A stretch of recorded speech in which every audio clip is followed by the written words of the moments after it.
Alors maintenant, vous avez vu cette astuce du fond gris. Quand vous allez voir des publications, maintenant vous allez peut-être le constater, vous allez le détecter en fait. Vous n'aviez jamais détecté ça avant peut-être. Eh bien, vous allez voir que les publications utilisent cette astuce de griser le fond. Alors ce qu'on peut faire aussi, c'est, à la place d'un bête fond gris, c'est aller mettre une texture de papier recyclé. Ça existe. Ça va donner un côté sympa à la publication. Là, ça va se voir que c'est une texture papier recyclé, ça donne un côté intéressant. On peut chercher un papier recyclé là sur le web, on va aller voir ça. La seule différence par rapport à utiliser du vrai papier recyclé, c'est que ce sera moins cher, puisque le papier recyclé est plus cher que le papier non recyclé. Ça va moins encrasser la presse, puisque le papier recyclé encrasse les presses. Et vous ne pourrez pas mettre sur la publication que vous avez utilisé du papier recyclé, bien entendu, puisque ce n'est pas vraiment du papier recyclé. Si on fait ça en fait sur du papier. Donc la texture de papier recyclé, c'est pas chargé en encre comme une photo, hein, c'est vraiment très faible, un peu comme notre fond gris. Hein, donc ça n'influence pas beaucoup le processus d'impression. Donc il n'y a pas de problème de séchage ou de papier qui se déforme.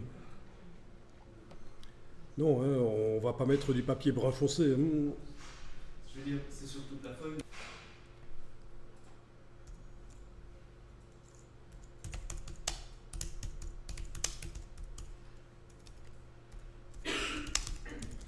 Voilà, par exemple, Paper Texture, public domaine. Bon, bien entendu, on peut faire soi-même sa texture de papier. Alors, voyons un peu celle-là éventuellement. Enfin, vous prenez ce que vous voulez.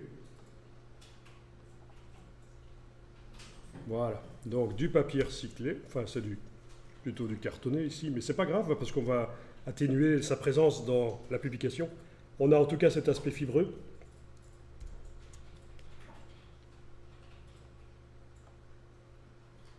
Ça va? Je vous remontre. Si vous voulez trouver exactement le même que moi, mais c'est pas obligatoire. J'ai tapé Paper Texture, public domaine entre guillemets. Et il y en a un gris qui arrive là. J'ai fait un contrôle-clic. Puis j'ai cliqué sur afficher l'image.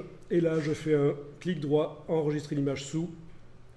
Et je vais l'enregistrer donc dans le dossier de notre premier jour là.